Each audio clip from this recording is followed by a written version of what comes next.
Some of the things were done in Detroit, and then some of the other things were done in Dallas. Good evening, ladies and gentlemen. Hey, Bob. You too busy? He was the man behind Disco Lady, the very first platinum single in music history, and once the backbone of Stax Records after the tragic death of Otis Redding. With a voice baptized in gospel and sharpened in soul, Johnnie Taylor rose as the Philosopher of Soul, a hitmaker who could glide seamlessly between gospel, funk, and disco. His sound carried the fire of the pulpit and the seduction of the nightclub, a blend few could master. And yet, despite platinum records, chart-topping singles, and decades of influence, his name has been left in the shadows of mainstream history. Why did the man who gave the world its first platinum single, the artist who shouldered the weight of Stax at its most fragile moment, become one of soul's most overlooked legends? Johnnie Taylor's story is not just about music, it is about survival. It is about a preacher's son born in the Jim Crow South who found his first stage in the church choir, only to face the temptations of the secular world. It is about a man who stood in the footsteps of Sam Cooke, carried the torch of Otis Redding, and still carved a legacy uniquely his own. It is also about chaos, scandal, and the price of living the very truths he sang. This is the untold story of Johnnie Taylor, the Philosopher of Soul. Crawfordsville, Arkansas, 1934. The Jim Crow South was a place of grinding poverty, rigid segregation, and unshakable faith. For many black families of that era, the church was more than a sanctuary. It was a fortress against cruelty, a classroom of discipline, and a stage where gifts could bloom. Into this world, on the 5th of May 1934, Johnnie Harrison Taylor was born.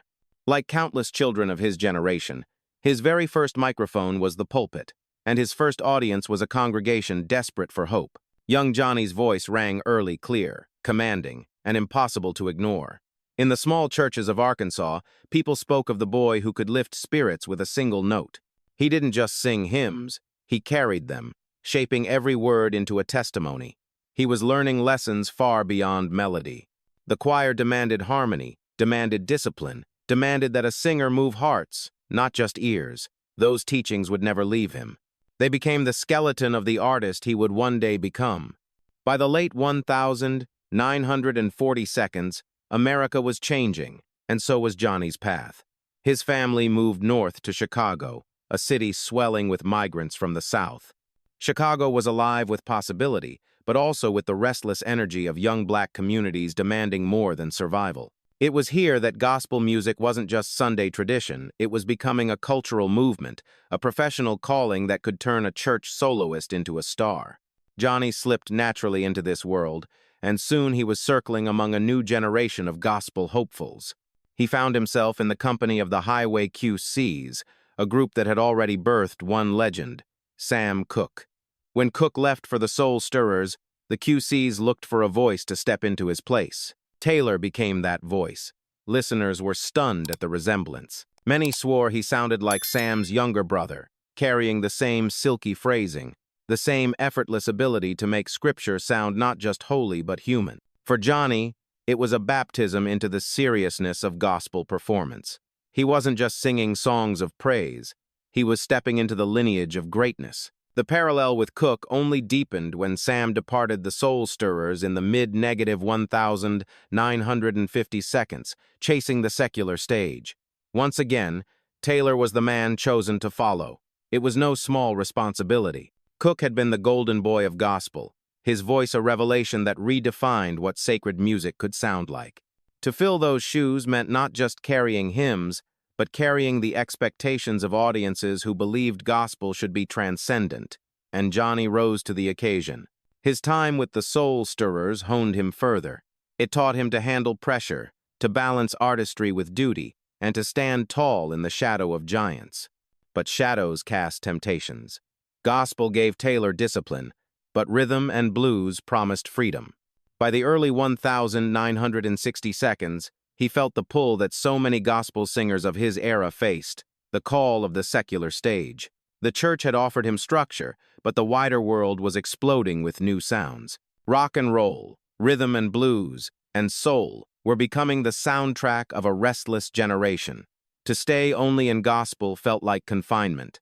To cross over was dangerous, but it was also irresistible. Taylor's first step into that world was with Stax Records, Sam Cooke's own label. It was a cautious test of secular waters, a chance to see if his sanctified voice could carry him into a new market. Yet even this small move was controversial. In the black church communities of the time, leaving gospel for popular music was often seen as betrayal. People whispered about backsliding, about selling sacred gifts for profit. But for Taylor, the choice was less betrayal and more destiny. He saw a world outside the church doors changing rapidly, and he refused to be left behind. Still, that leap came with heavy personal costs. Sam Cooke, the mentor who had guided him, was suddenly gone, shot and killed in 1964. It was a seismic loss, leaving Taylor shaken. Cooke wasn't just a friend, he had been a map. Without him, Johnny's path into secular music felt uncertain. Yet grief can be a forge, and Taylor's determination only hardened. He would carry Cooke's torch, but he would do it in his own way. By the mid-1960 seconds, Johnnie Taylor was no longer simply the boy from Crawfordsville, nor just the singer who had shadowed Sam Cooke. He was an artist on the verge of his own breakthrough. His voice, baptized in gospel and sharpened in sorrow, was ready to meet the gritty, sweat-soaked sound of Memphis soul. Before long, the doors of Stax Records would open, and Johnnie Taylor would step through not as an imitator of anyone, but as the philosopher of soul, ready to sing about life's pleasures, betrayals, and truths with an honesty that only he could deliver.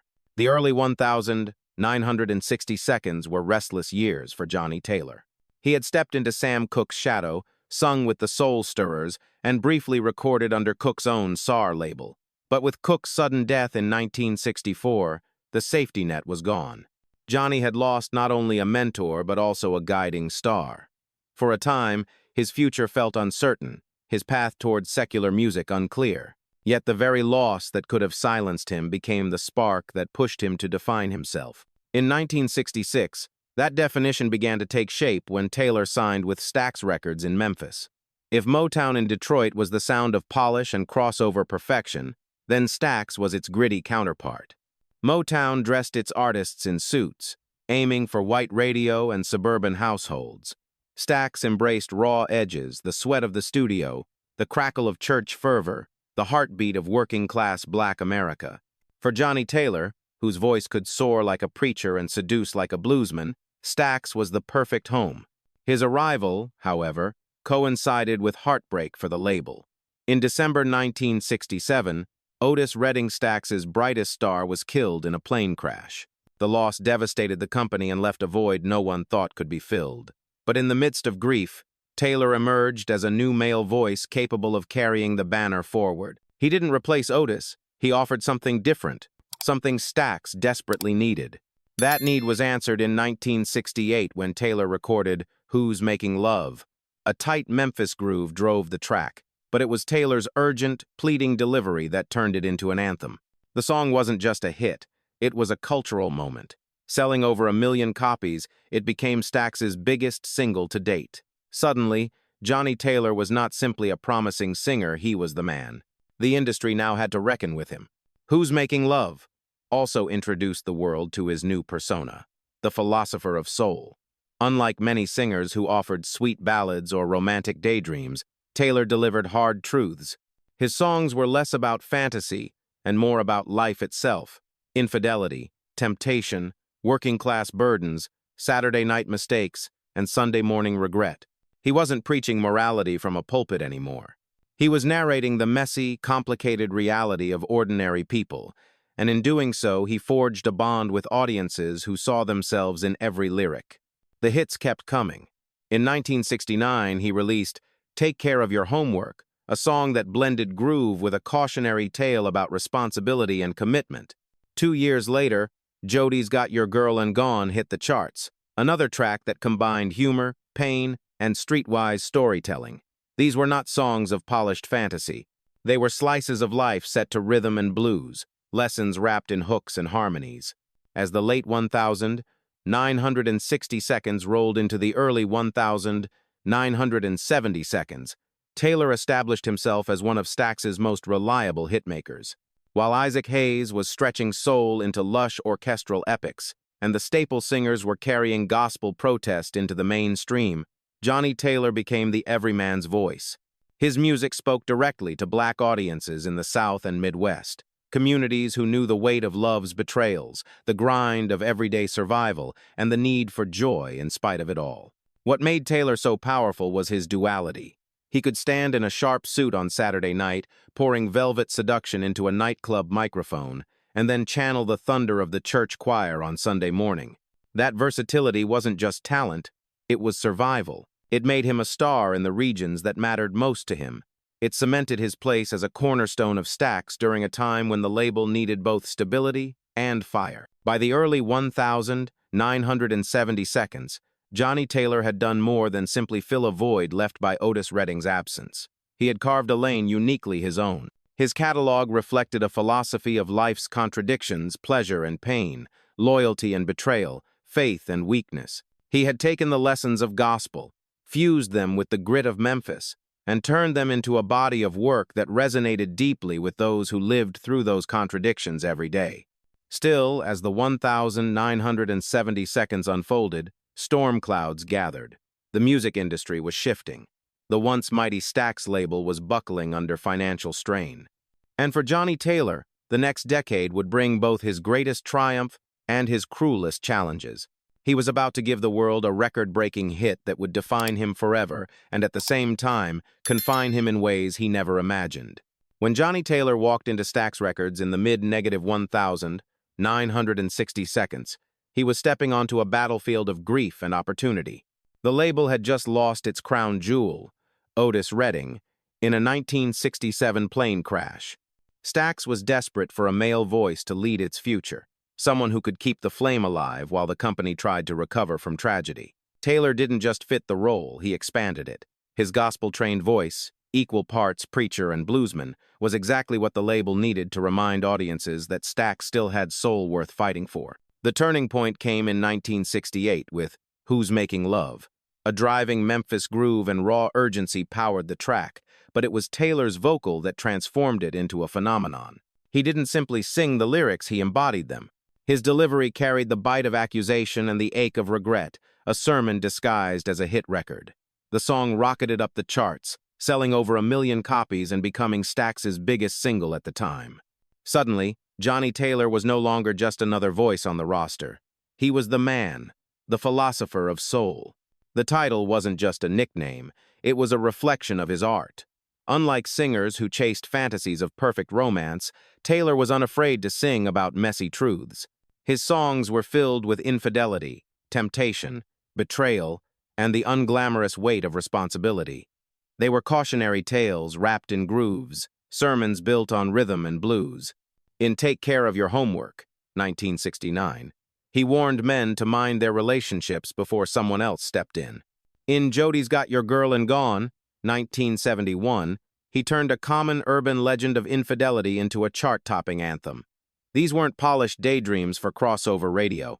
They were the lived realities of working-class Black America, given voice through his sharp delivery.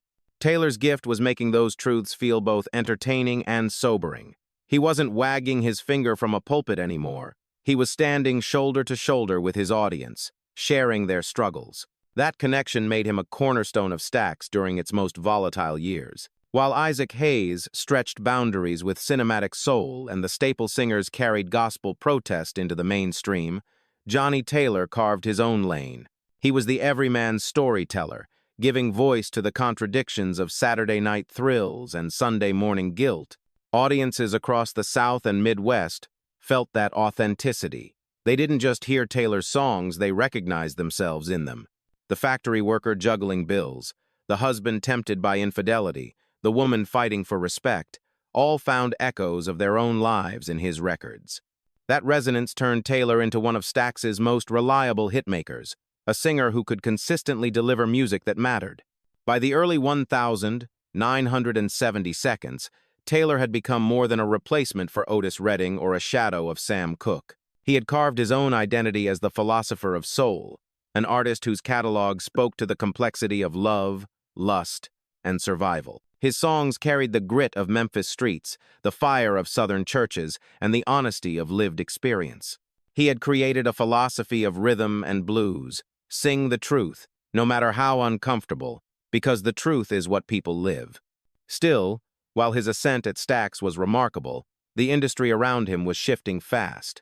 The label itself was staggering under financial strain, and the 1,970 seconds would soon bring seismic changes to black music. For Taylor, the next chapter would hold both his greatest triumph and his most enduring curse. Out of the ashes of Stax's decline, he was about to release a single that would make history, one that would crown him king of the dance floor, but also trap him in a box from which he could never fully escape. By the mid-1970 seconds, Johnnie Taylor stood at a crossroads. He had become a cornerstone of Stax Records, a trusted voice for audiences who wanted truth over fantasy. Yet even the strongest voices can't escape the collapse of an empire. In 1975, Stax, the label that had carried his rise, crumbled under financial ruin. For many artists, that kind of collapse spelled the end. But Taylor wasn't about to fade away quietly. Instead, he sought out a new platform that could carry him into the next era. That platform was Columbia Records. Signing with a major label was a bold step, and in 1976, the gamble paid off with a single that would rewrite music history, Disco Lady. From the moment the groove hit, it was clear this wasn't just another track. The song pulsed with the energy of the disco era, sensual, hypnotic, and undeniable. Taylor's voice, both commanding and seductive, rode the rhythm like a preacher turned dance floor prophet. Move it in, move it out, shaking it up, shaking it down. The refrain captured the essence of a cultural moment where nightlife was liberation. The impact was immediate and massive. Disco Lady soared to the top of the charts and, more importantly, became the very first single in music history to be certified platinum by the RIA, selling over 2 million copies. Overnight, Johnnie Taylor was no longer just the philosopher of soul, he was the king of Disco Lady. In clubs across America, his voice fueled the nights, and his name was etched into record books. Yet triumph often comes with a hidden cost. The very success that catapulted him to unprecedented heights also trapped him in a label that was impossible to shake, Disco Act. For audiences who had discovered him through Stax, he was still the soulful storyteller, the man who sang about infidelity, survival, and truth. But for the mainstream, Taylor was suddenly a symbol of a genre that critics dismissed as shallow and temporary. That branding would shadow him for decades. Unlike Marvin Gaye's Let's Get It On or Al Green's Let's Stay Together songs that became timeless declarations of romance, Taylor's biggest crossover hit was tied to a genre that would soon face a brutal backlash. When disco fever burned bright, he was at the center of it all. But when the backlash hit in the late 1970 seconds, culminating in events like Disco Demolition Night in 1979, the glow of Disco Lady dimmed. To many in the industry, Johnnie Taylor became a relic of a fad, even though his catalog told a much deeper story. Still, it would be wrong to dismiss the significance of Disco Lady.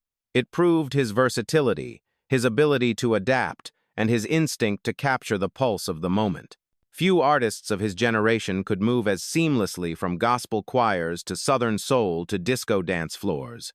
That adaptability was both his gift and his curse. He could do everything, but the industry never knew how to define him. For Taylor himself, the success was bittersweet. On one hand, he had reached a peak few singers ever achieved, the first platinum single in history, a song that dominated radio and nightclubs, and proof that his voice could still command the mainstream. On the other hand, he had been boxed in by that very success, remembered more for a glittering dance track than for the years of grit and truth he had poured into soul music. As the 1,970 seconds drew to a close, Johnnie Taylor stood as both a pioneer and a paradox. He had made history, yet history would not always treat him kindly. The disco crown glittered, but beneath it, he remained the philosopher of soul, still wrestling with love, betrayal, and survival, and now forced to navigate a world that too often reduced him to a single, shimmering hit. For all the brilliance Johnnie Taylor displayed on stage, his private life was a storm that never settled. He had the looks, the suits, the magnetic charm, and above all, the velvet voice that could melt a heart in seconds. Women adored him, and Taylor adored women in return.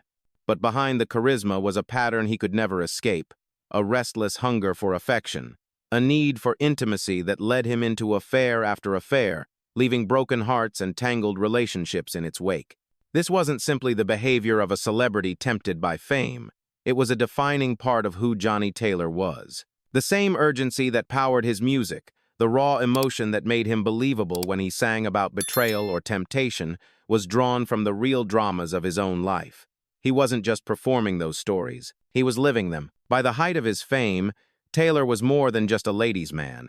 He was notorious. Stories spread of backstage encounters, whirlwind romances that burned bright and ended abruptly, relationships that collapsed under the weight of infidelity. He sang about cheating in songs like Jody's Got Your Girl and Gone, but in truth, he was often the Jody himself, slipping into the role of the interloper, embodying the very betrayal he warned his listeners about. His marriages suffered. Promises broke as quickly as they were made. And while he often projected the image of a suave star, the personal wreckage piled up behind the curtain. Lovers came and went, but children remained more children than anyone could fully account for while he was alive. The rumors swirled for years, whispers of secret families and unacknowledged offspring, but they stayed largely within the black community, part of the hushed folklore of the man called the Philosopher of Soul. When Taylor died in 2000, the truth burst into the open in the most public way possible. His widow believed she knew the children her husband had fathered. She thought the family circle was contained. But within days, the courthouse steps filled with new faces, young men and women who stepped forward, each claiming to be a child of Johnnie Taylor. The number wasn't 1 or 2. It was more than 9.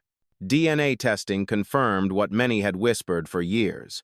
Johnnie Taylor had not simply fathered a few children outside of marriage. He had fathered many. Some estimates put the total as high as 16. The revelations turned his funeral into a prelude to one of the most complicated estate battles in music history. What should have been a moment of mourning became a circus.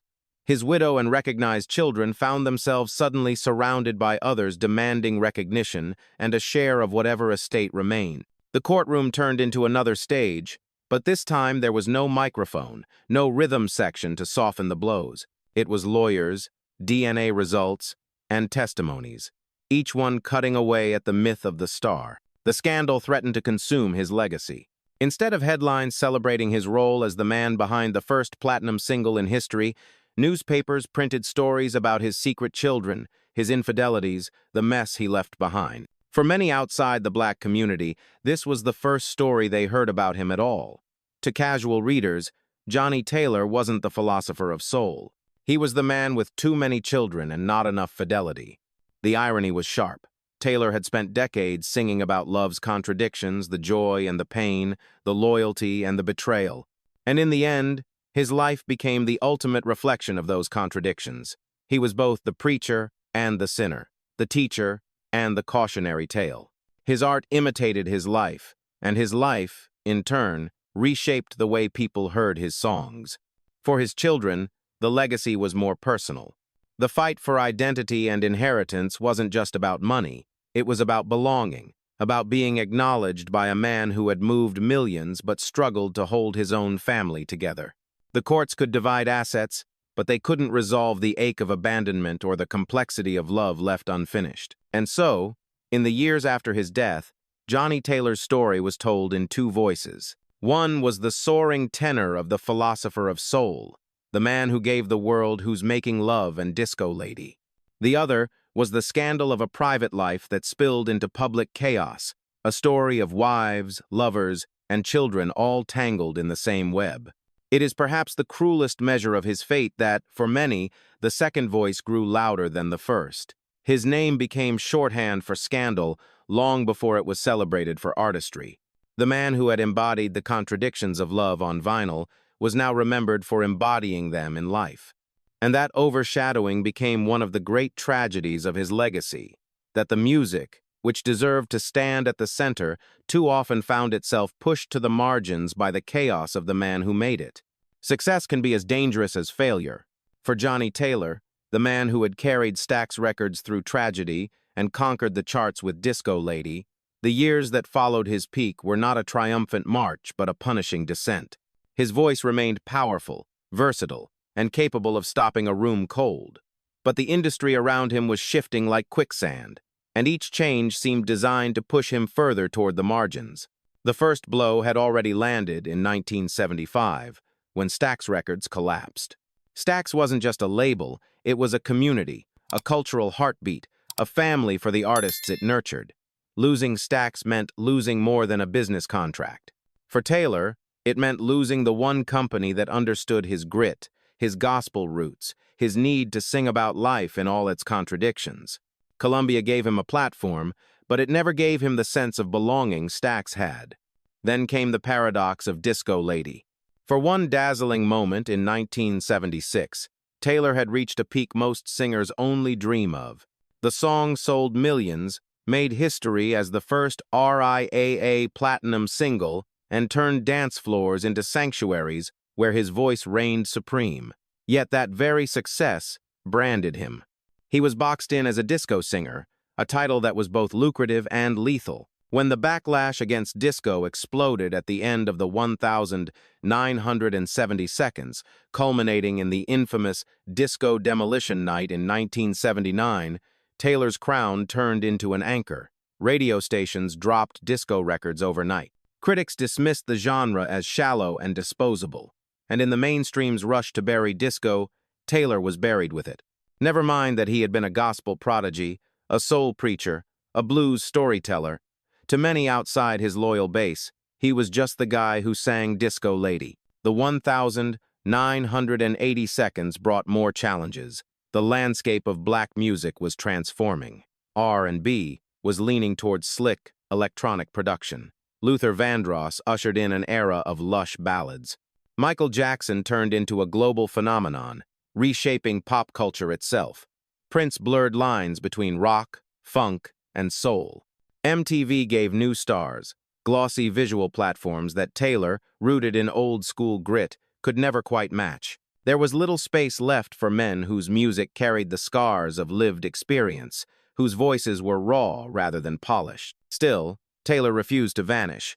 If the mainstream didn't want him, he would return to the community that had built him. In the mid-negative 1,980 seconds, he signed with Malaco Records, a Mississippi-based label that became a refuge for soul and blues veterans cast aside by the majors.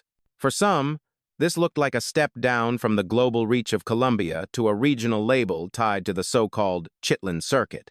But for Taylor, Malaco was salvation. It offered him what the big labels could not: freedom to make music his way, for the people who still wanted to hear him. On Malaco, Taylor released a string of albums that critics largely ignored but fans devoured. This Is Your Night, 1984, Wall to Wall, 1985, and Crazy About You, 1991, proved that his voice still carried the fire. These records may not have climbed the Billboard pop charts, but they filled clubs, jukeboxes, and southern radio waves. In small theaters and nightclubs across the South and Midwest, Johnnie Taylor became known as the King of the Chitlin Circuit, a title he wore with pride. Night after night, he performed with the same energy he once gave to sold-out arenas. His sharp suits, his confident stride, his voice husky, impassioned, unshakable, still carried the weight of every sermon he had ever sung, every heartbreak he had ever lived. For his loyal fans, there was no difference between the Johnnie Taylor who had sold millions at Columbia and the Johnnie Taylor who now sang to a few hundred in Mississippi. He was still the philosopher of soul, still teaching lessons in rhythm and blues. But survival came at a cost. Decades of relentless touring, heavy drinking, and financial strain wore down his health. Like many artists of his generation, he had been caught in a system where record companies profited from his work while he struggled to keep money in his pocket. The royalty checks rarely matched the number of records sold. The flashy image on stage often hid a quieter battle off-stage, bills piling up, debts mounting, the constant hustle to keep the show on the road. The chaos of his private life added to the burden. Failed marriages, tangled romances, and an ever-growing number of children created constant turmoil. The very themes he sang, infidelity, heartbreak, betrayal, were not abstract for him. They were the daily realities of his existence, replayed off-stage in a cycle that never seemed to end. By the 1,990 seconds, Taylor was less a star chasing chart dominance and more a survivor keeping music alive on his own terms. The mainstream may have moved on, but his audience never abandoned him. In juke joints and nightclubs, his voice still drew crowds. People still wanted to dance, cry, and laugh to his music. And Taylor, ever the performer, gave them everything he had. On the 31st of May 2000, after decades of relentless performing, Johnnie Taylor's body finally gave out. He collapsed at his home in Dallas, Texas, and died of a heart attack at the age of 66. The news sent shockwaves through the soul and blues community. To his fans, Taylor was not forgotten or reduced to a disco fad.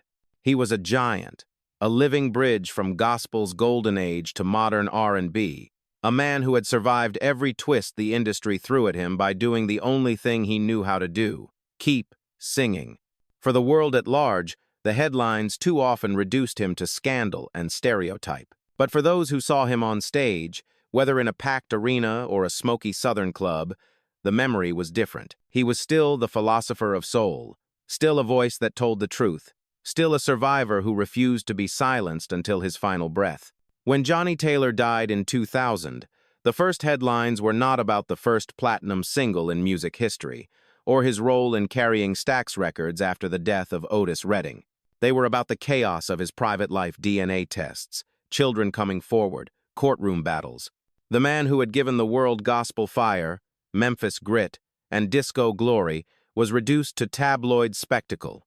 In death, as in life, scandal overshadowed genius. And perhaps that is one reason his legacy remains underrated to this day. The truth, however, is far more complex.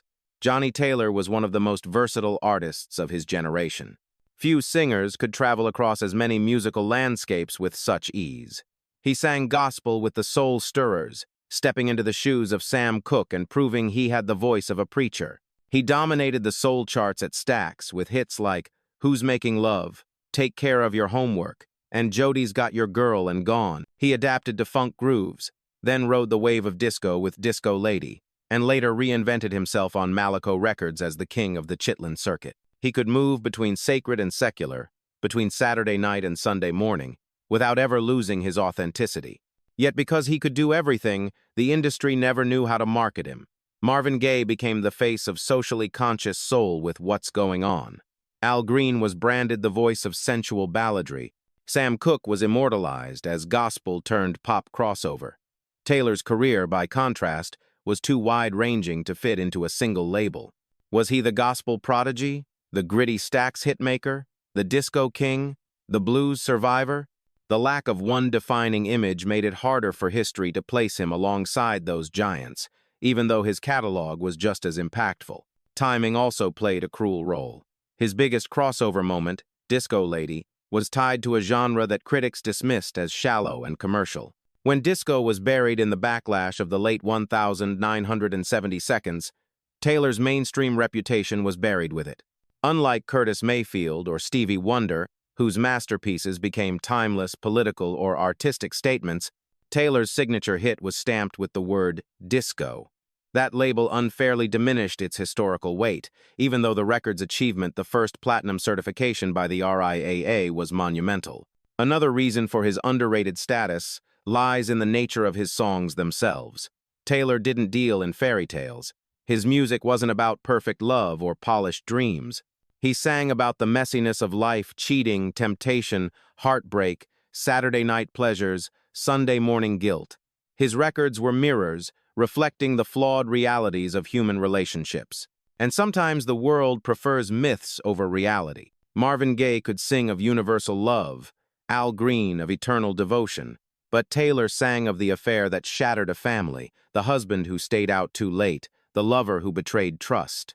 These were truths audiences lived, but they were harder for critics to romanticize. Still, the impact of his work is undeniable. For working-class black audiences in the South and Midwest, his songs were not just entertainment, they were survival soundtracks. They voiced the struggles, the joys, the temptations of everyday life, and his influence rippled outward. Hip-hop artists sampled his tracks, younger soul singers covered his songs, and blues musicians found inspiration in his Malaco years. His music has appeared in films and soundtracks, ensuring that new generations still encounter his voice, even if they don't always know his name. Perhaps the greatest measure of his legacy is the loyalty of his fans. Long after the mainstream forgot him, his audiences never did. On the Chitlin circuit, in Southern clubs and Midwestern theaters, he remained a star until his last breath. Those who heard him live in the 1,980 seconds and 1,990 seconds speak of the same fire he had shown at Stax in the late 1,960 seconds. His voice aged but never dulled. His energy never faltered. For them, he wasn't an underrated figure. He was the philosopher of soul, still preaching truth through music when the world looked away. And that may be the paradox of Johnnie Taylor's legacy. On paper, he achieved what few ever could, chart-topping hits across multiple decades and genres, history-making sales, and a career that spanned gospel, soul, funk, disco, and blues. Yet his name rarely sits beside Marvin, Otis, Sam, or Al when we speak of soul's greatest voices. Why? Because history too often forgets those whose lives are complicated, whose stories resist easy packaging, whose truth-telling makes people uncomfortable. But for those who lived his music, for those who danced to Disco Lady, cried to Who's Making Love, or found hard-won wisdom in his Malaco records, Johnnie Taylor was never underrated. He was a giant raw, complicated, flawed, and utterly real. His place in the canon may be debated, but his place in the hearts of his people is secure. Johnnie Taylor's life was a tapestry of triumph and turmoil. He gave us gospel fire, Stax grit, disco glory, and the survival blues of the Chitlin circuit. He made history with the first platinum single, yet too often his genius was buried beneath scandal. Critics may have overlooked him, but his people never did. They heard their own lives in his voice, the betrayals, the temptations, the Sunday morning guilt. Perhaps that is the final lesson of the philosopher of soul. Greatness does not always come wrapped in perfection. Sometimes it comes raw, complicated, and painfully real. And while the industry may have forgotten, the people never did. In their hearts, Johnnie Taylor still sings.